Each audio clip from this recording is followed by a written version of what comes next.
my geeks, freaks, and my peeps, welcome back to my YouTube channel. Welcome to my YouTube channel. My name is Chaos, and today, guys, we're playing Portrait of a Ghost. Part 1. How to profit off of grief.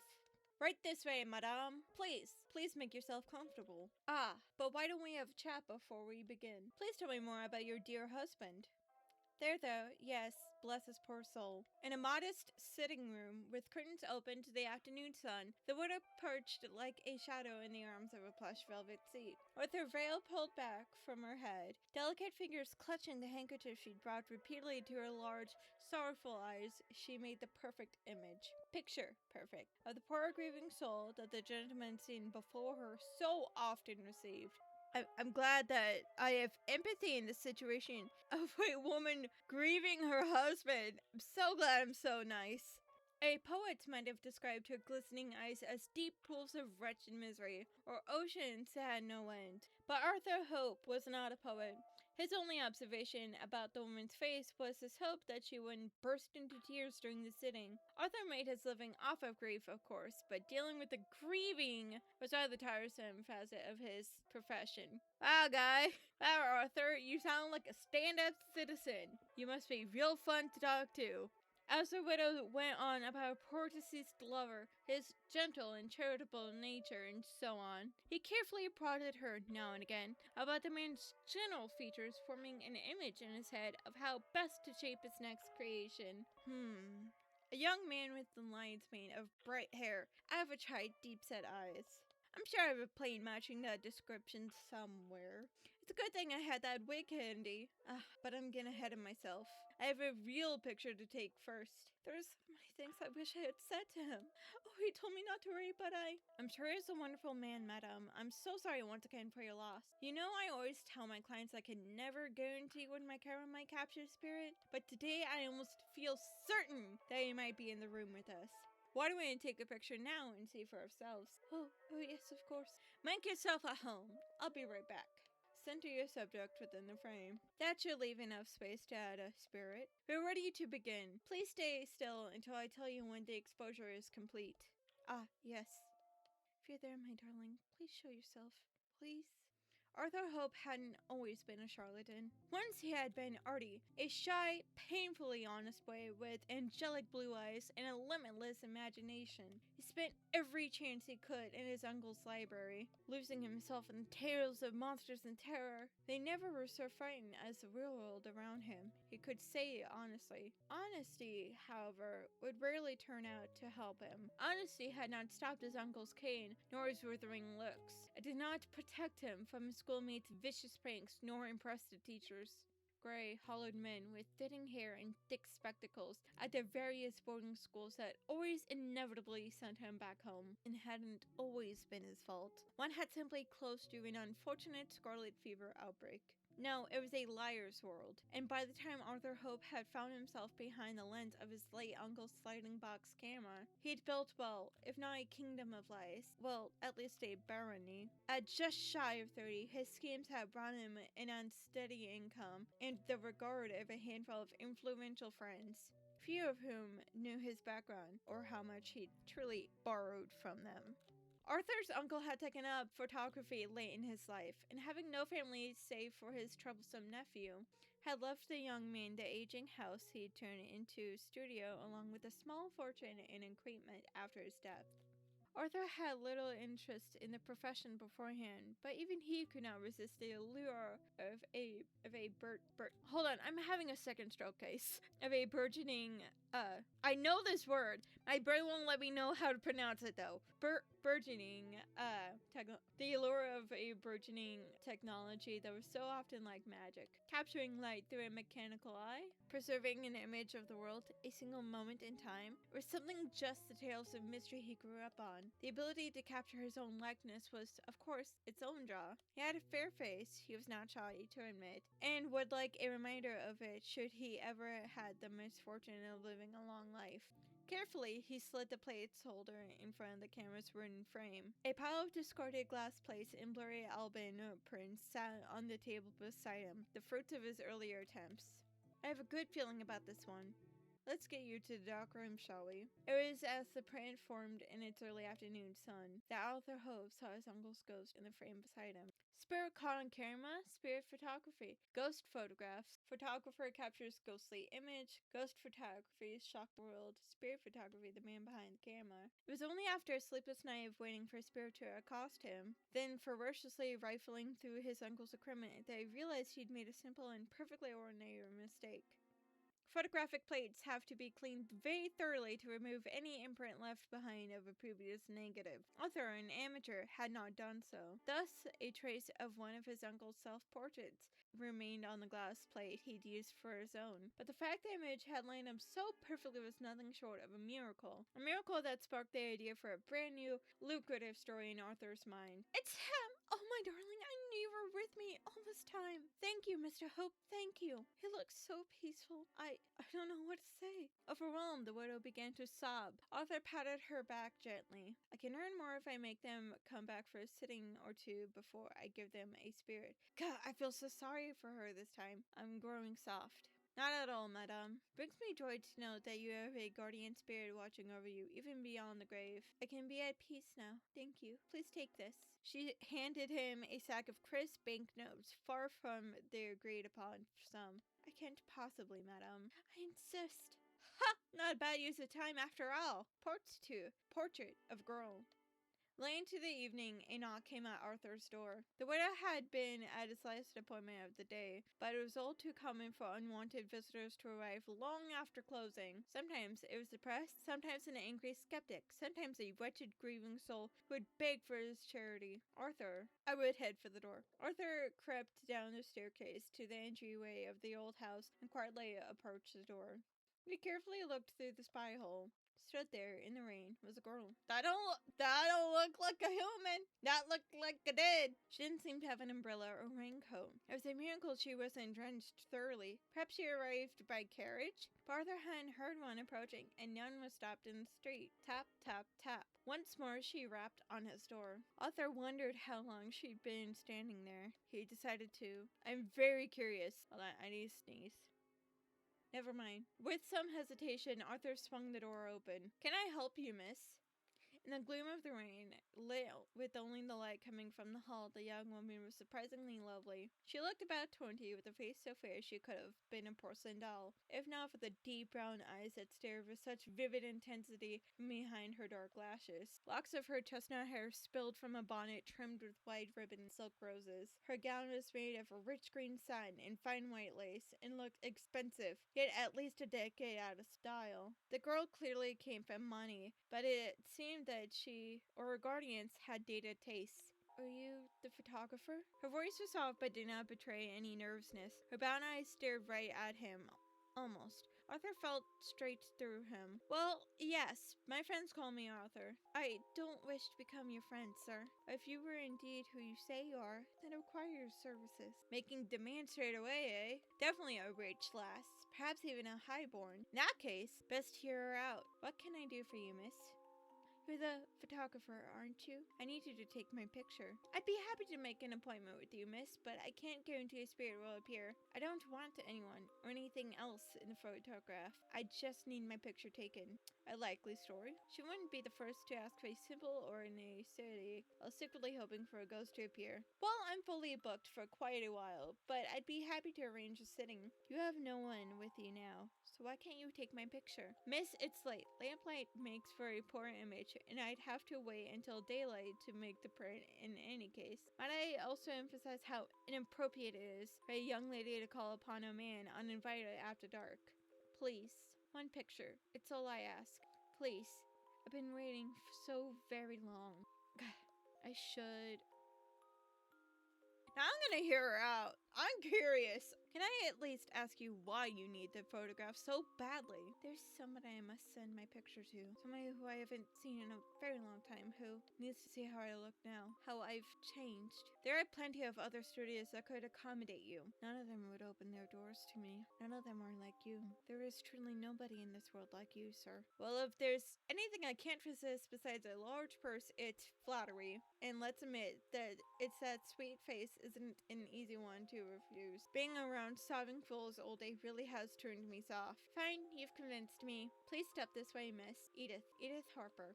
She's gonna be dead. She's gonna be dead. She's gonna be dead. Can I offer you any tea? None, thank you. Please, can we hurry? As you wish. Well, we'll need more candles. I can't get an image like this. Technology is awfully inconvenient. You could have come during the daylight, you know. I don't think she could have, actually. Maybe, like, stop, little buddy. I don't think she can. Hello? Wait, where did she go? Are you ready yet? Ah, yeah, I called it. You're dead. You're dead as a doorknob. Yes, we can begin right now. What's come over me? First I let some arrogant man go walk all over me like a carpet, and now I'm seeing things? If seeing things means the dead, then yeah. 59, 60. Done. You can move now, miss. Is that all? Good. I'll prepare all the plate now. But again, you'll have to come back tomorrow for the print, Miss Harper. I open at. I'll visit you at the same time tomorrow evening. Good night, sir. Wait, do you need me to call you a carriage? It's awfully rainy. Oh, that's sweet of you, but decorum, you don't have to act concerned for me. She smiled a little sadly, but quickly turned her back and again headed for the doorway. I'll be back soon. Good night. Disregarding his protest, she slipped from the room, through the entryway, and out the front door into the rainy night. She didn't even ask to borrow an umbrella. Damn it, I forgot to discuss payment too. Well, hopefully she brings enough with her tomorrow. Now we need to get this plate ready before it dries, but after that, perhaps I'll retire early. Certainly has been an interesting night. Yeah, that's fair enough. That night, Arthur Hope had strange dreams. Part 3. Phantoms. Phantoms? A chill wind rocked the house, rapping against the walls. Figures crept around the edges of Arthur's vision, flickering like flames, hovering like moths. A weight covered his entire body. He could not shift or twist his limbs. The blankets engulfing him felt like earth packed with stones. Heavy, cold, damp. Something wriggled under his clothes, creeping up his neck, over the side of his cheek, and into his eyes. Oh, I don't like those noises. Something to note about me, folks, is I hate wet mouth noises and like wet noises in general. Another crawled into his open mouth, slithering down his windpipe. He tried to scream, but not a sound came. His jaw locked in place, his lungs were still. More writhing things engulfed him, eating his flesh, digging between his bones. Arthur jerked violently out of bed, gasping. Cold air filled his lungs, bringing him back to the waking world. He rubbed his eyes and then struck a match to lit the candle at his bedside table. The flame danced as he lifted it, gingerly, in the dark. No use trying to go back to sleep after that. I'll water first, then I'll head to my study and read. What? Nope. A noise rang from the dark. No! Nope. Nope. In every single language possible. Fuck that shit. I'm out. Arthur listened, sure it must be the rain on the roof or a shutter against the windows. But the sound was too close to come from outside. It was more like footfalls, the creaking of a floorboard. Good lord, did someone break in while I was asleep? Quietly, Arthur reached beside his bed for the familiar weight of his uncle's cane, then carefully, cautiously stood up. Get a hold of yourself, Art. Burglar is nothing. You've dealt with worse. Still nothing. This pounding in my chest. It's all thanks to that blasted dream. Hello? I know you're there. Come out. Nothing. Did I imagine it? I heard a sound. No! No! I don't want this. Sound came again, but thicker, heavier, clunking against the wooden floorboard.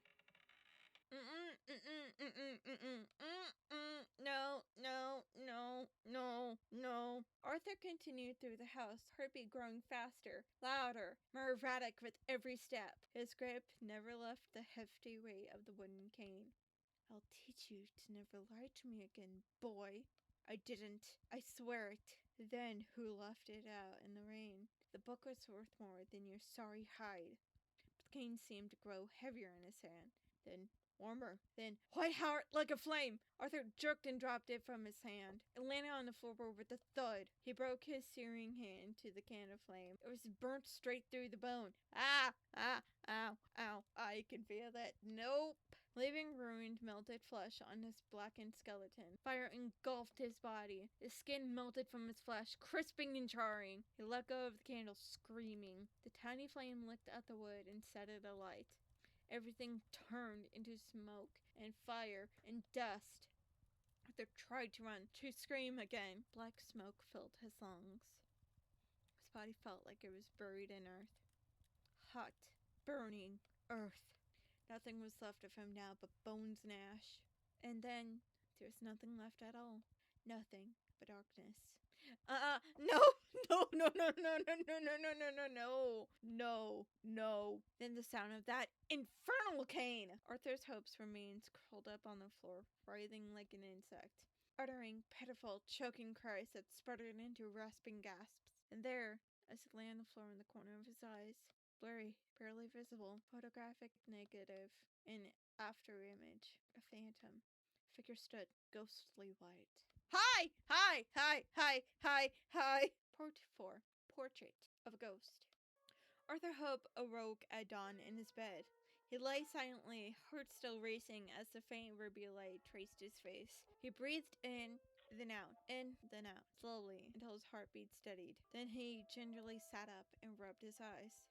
I haven't had dreams like that since the old man. Well, not in a long time. He felt beside his bed. The familiar, terrible ray of that old wind cane rested in the same spot it always did. A quick look in the mirror as he dressed confirmed that his body and skin remained intact and unburned. He was none the worse for wear, save for the dark shadow blooming around his eyes. That morning, he skipped his usual perusal of the paper and crept down to his study, unearthing a pen and ink and an old journal from the drawer instead. Familiar old handwriting and scribbles peeked from the pages. Am I so shaken after I returned to this? It's a shame no one's invented a camera that can capture dreams yet. But I suppose then there'd be no need for poets. The hours passed by, and yet Arthur found himself in such a daze that he could barely focus as he lined up the shot after shot and prepared plate after plate. A strange night, old memories, a strange yet stunning girl. It was late afternoon by the time Arthur realized he'd forgotten what to do with the same girl who was so occupied in his mind had asked for him. Damn it, it's cloudy out, but there should be good enough light to get a print. Arthur carefully set the glass plane in the printing frame, secured a sheet of Albion paper against it, and then closed the case and set it by the windowsill. Now to let it sit.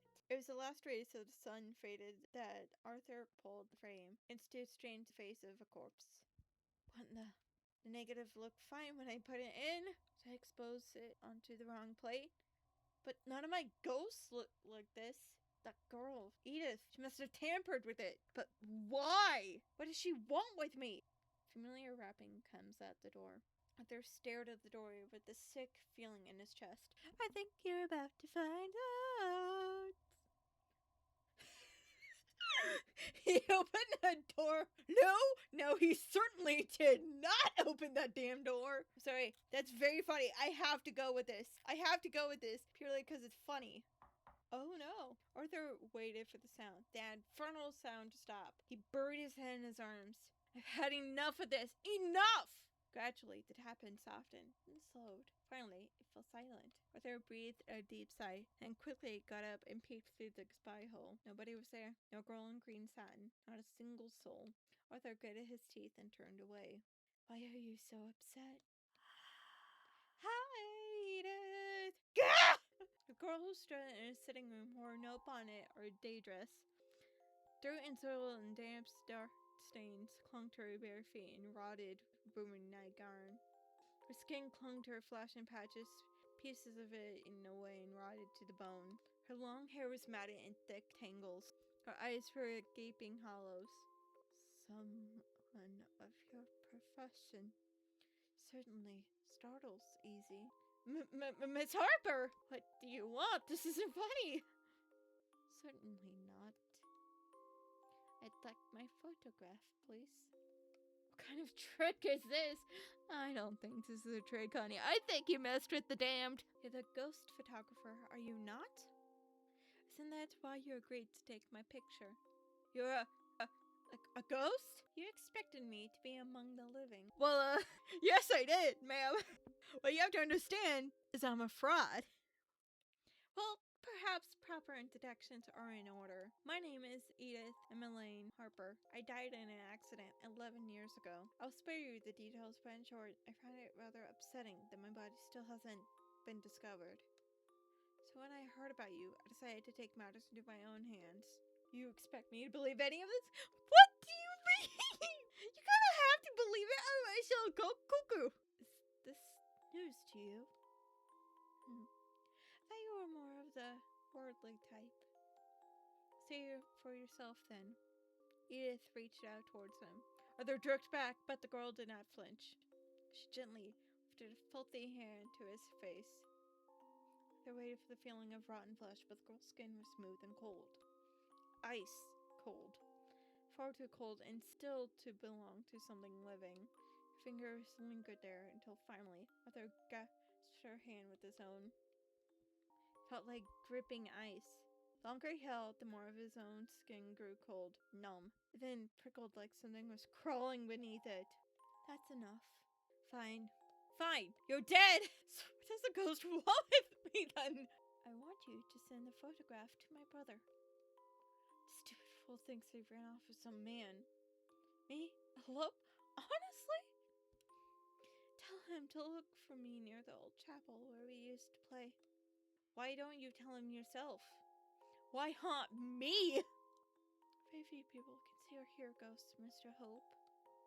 And of them, well, let's just say a few murderers end up as professional photographers. What did you say? There was only one thing in common between the people who could see or hear me, Mr. Hope. They all killed before. Holy shit. Did I kill my uncle? I think I killed my uncle.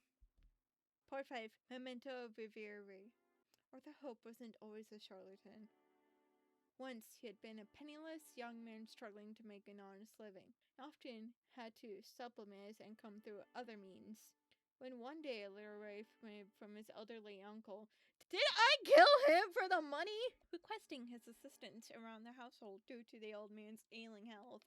I killed my uncle, guys. I killed my uncle, and I just don't like that at all. That just ain't good. Young Art packed his few belongings and headed to what he hoped would be a welcoming reunion. That hope would quickly be dashed. I never killed anyone. I didn't kill him. I didn't mean to. He had half a foot in the grave already, so I didn't. Arthur, just wanted to scare him. He deserved that much. Treated me like dirt my entire life. Then when he called me to his sick bed, I thought maybe he'd apologize to me just once. But no! The old man wanted to cut me out of his will. Me, his only flesh and blood, just to spite me. He knew that I had nothing. He knew that money was the only difference between life and death. All he wanted to do was spit in my face at the end. What else could I have done? Stop feeling sorry for yourself. Look at you. You're alive, aren't you? So long as you're alive, you can change. You can claw yourself from whatever hell you've built. It's only us ghosts who have to be stuck in the past. Yet you've been haunted all this time, haven't you? It's done. I signed it in your names, or he'll be sure to open it. Thank you.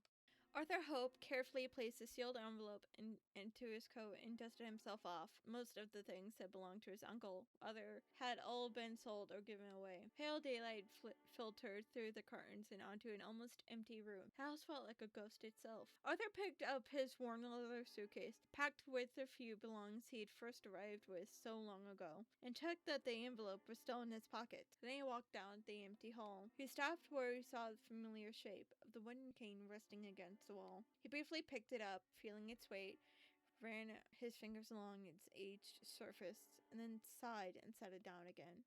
He walked out the door without looking back. Figure only he could see trailing behind him. What will you do?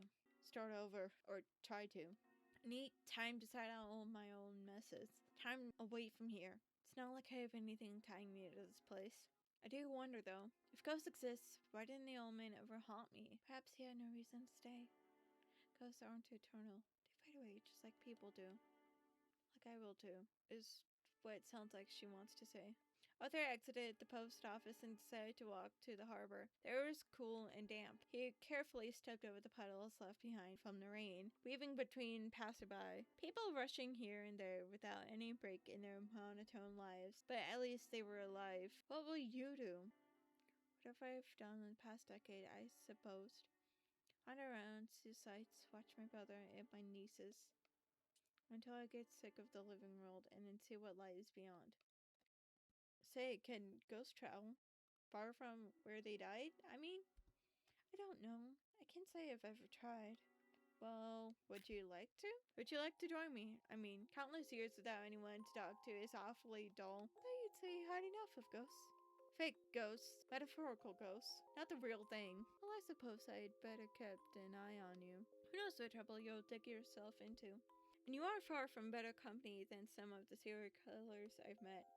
That's horrifying and fascinating. Tell me more. As the ship pulled away from the harbor, Arthur spotted a familiar face amongst the passengers on the deck. Mr. Hope, is that you? Head out! What brings you here? I'm returning home to see my family. I know my dear Samuel wouldn't want me to be all by myself. But what about you? I'm doing some traveling. Oh, just a moment. You'll have a bit of dust on your shoulder. As the young woman's attention was diverted, Arthur deftly slipped a wad of banknotes into her pocket. Wish you all the best, madame. As you will, Mr. Hope. Take well. Edith? The girl had stepped away to watch the sea, transfixed on the deep blue that stretched beyond the horizon. The sky had cleared and sunlight now sparkled onto the crashing waves. Arthur stood beside her quietly and gazed upon the sea, slowly sailed from the shore. If he were a poet, he might have tried to describe the color of the sky or the depths of the waters breaking around them. But he only sighed and felt a little sorry they had sliding box cameras hadn't fit in his case. Arthur H. Hope would succumb to consumption within a decade, but only after writing a series of beloved mystery novels that featured a cunning detective and his unusual companion, a ghost. He became known for his odd habits of including carrying a sliding box camera with him and seemingly always talking to himself. His last words were supposedly a name, Edith. To his dying day, he never revealed just how much he made his ghost appear in his photographs. Some believe they were simply real all along, ending our Carpe Diem.